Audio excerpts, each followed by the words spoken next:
Estamos de volta com Impressões, hoje entrevistando o jornalista, escritor e diretor técnico do Jornal União, Walter Galvão. E esse bloco nós vamos dedicar à sua passagem pelo serviço público, né, Galvão? Que começou com a assessoria de imprensa. Isso. Eu fui convidado pelo então secretário de Planejamento, Francisco de Paula Barreto, à época, se eu não me engano, no segundo governo Buriti, para prestar um assessoramento na estruturação de uma assessoria de imprensa para uma secretaria que não é muito atrativa. Né? Assim, a gente não vê uma cobertura, né, do que o turismo oferece, por exemplo. Né? Então, a partir daí, acho que anos 90, mais ou menos, eu tive contato com o serviço público. E ocupei também o cargo de assessor parlamentar na Câmara dos Deputados e também assessor parlamentar na Assembleia Legislativa. Esses dois períodos, um fazendo interlocução de comunicação para o deputado federal Avenzo Arruda e na Assembleia para o deputado estadual Ricardo Coutinho. Isso me deu uma visão totalmente diferenciada do que seria o serviço público, inclusive para fazer a defesa do serviço público e da importância de órgãos como o Congresso Nacional e a Assembleia Legislativa. Principalmente aqui na Assembleia Legislativa foi que eu vi o quanto a dimensão, o significado do parlamento para setores expressivos da sociedade, cidadãos e cidadãs que chegam até esse espaço com a única certeza, ali é que vai ser resolvida a sua vida.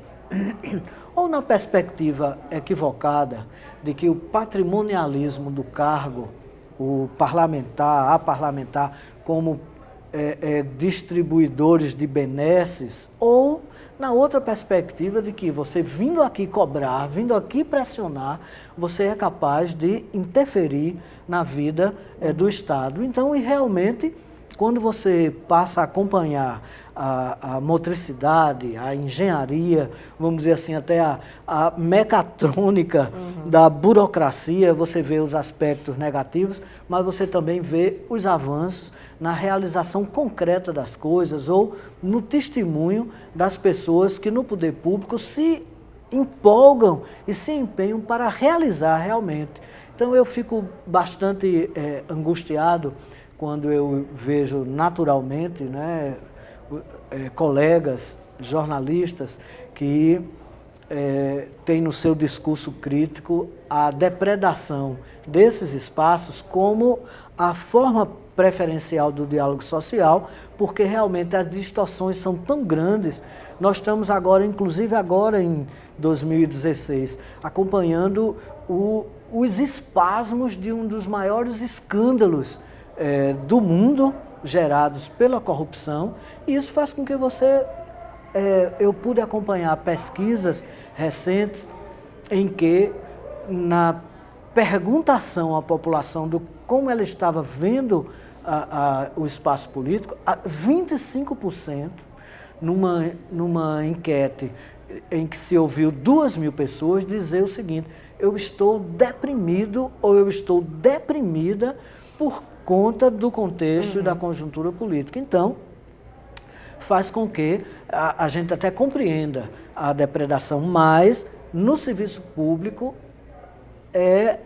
onde é possível também realizar sonhos coletivos. Né? Então, eu tive essa oportunidade e a partir do engajamento aqui no Poder Legislativo, aqui na Assembleia, eu pude participar da equipe de governo primeira de Ricardo Coutinho, prefeito. E Ricardo, à época deputado, candidatou-se à prefeitura, foi eleito, e aí houve um convite para que você assumisse um órgão que estava começando também. Justamente, é isso. Então, era a Secretaria da Transparência Pública. Transparência Pública foi um dos motes, vamos dizer assim, de campanha do deputado Ricardo. Havia essa necessidade internacional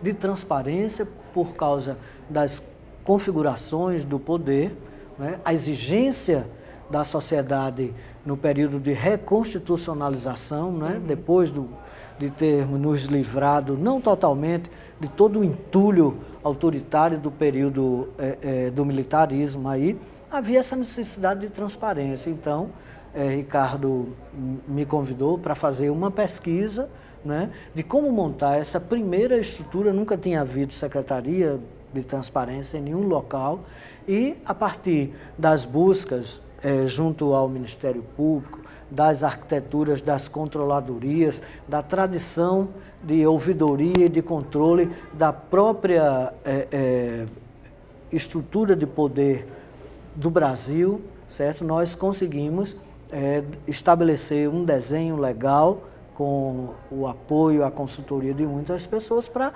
criar uma estrutura de uma Secretaria de Transparência que nasce diferenciada por abrigar, vamos dizer, secretarias executivas dentro dessa transparência, que foi o orçamento democrático, uma experiência plenamente exitosa, a criação da primeira ouvidoria, né, da instância municipal e também estadual. Nós não tínhamos isso aqui, além de um setor de gestão da informação. Sim. E você pode me perguntar, poxa, onde foi que você foi buscar as condições técnicas e o conhecimento para isso? Eu diria que autodidata, calejado no jornalismo, né, exercendo cargos gerenciais.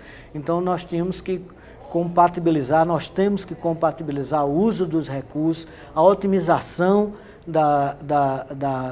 da equipe, o estabelecimento de metas para o atingimento daquilo, o controle de material. Você imagina que nós, nas redações dos anos 80, tínhamos que trabalhar com os colegas fotógrafos, racionalizando até o uso do filme.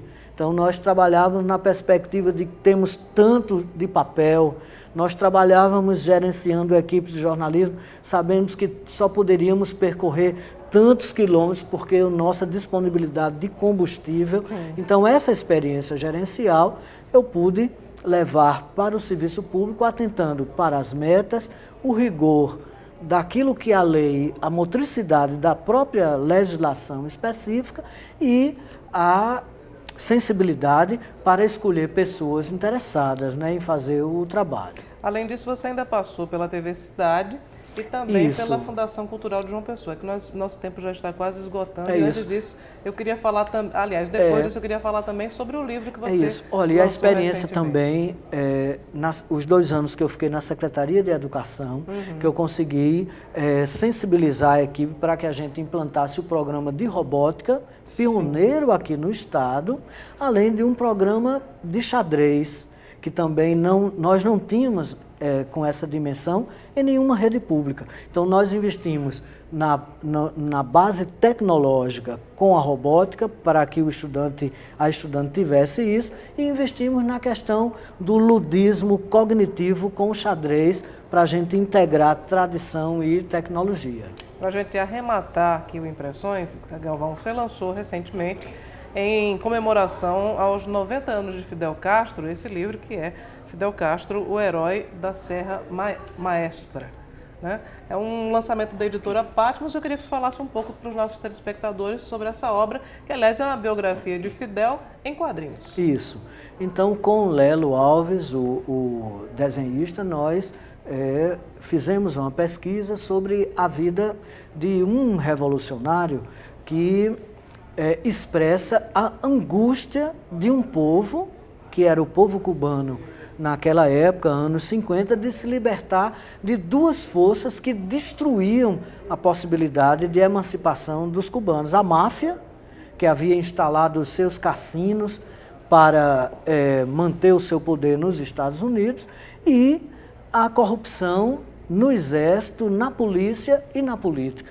Então Fidel Castro, que nunca foi comunista, resolveu assumir essa coisa crítica dentro de Cuba, numa tradição do movimento estudantil, que o movimento estudantil é pioneiro, a gente pode dizer, nas Américas, justamente em Cuba, em 1926, ano em que Fidel Castro, o movimento estudantil estava nas ruas, querendo quebrar tudo contra a corrupção, e a história de Fidel Castro é a história da conscientização de uma geração da população cubana que resolveu dizer um basta àquelas coisas absurdas que comprimiam a liberdade no país. Então o Fidel é um símbolo disso, um símbolo que se perdeu, que se transformou num ditador e que, felizmente, a consciência histórica do próprio Fidel Castro, do grupo, está fazendo com que aconteça uma transição para menos autoritarismo em Cuba. O livro pode ser encontrado onde? Nas livrarias, todas as livrarias da cidade. Ficou uma história interessante para qualquer idade, um roteiro bem objetivo, simples, mas que expressa toda a aventura que foi a Revolução Cubana na nossa história do século XX. Galvão, muitíssimo obrigada pela sua presença, pela conversa aqui Pro Impressões. Eu que agradeço, sou um fã da TV Assembleia, acho que as TVs públicas têm um grande papel a cumprir e eu parabenizo você, toda a equipe, e agradeço de coração. O Impressões de hoje vai ficando por aqui, agradecendo muito também pela sua audiência. Nós voltamos na próxima semana.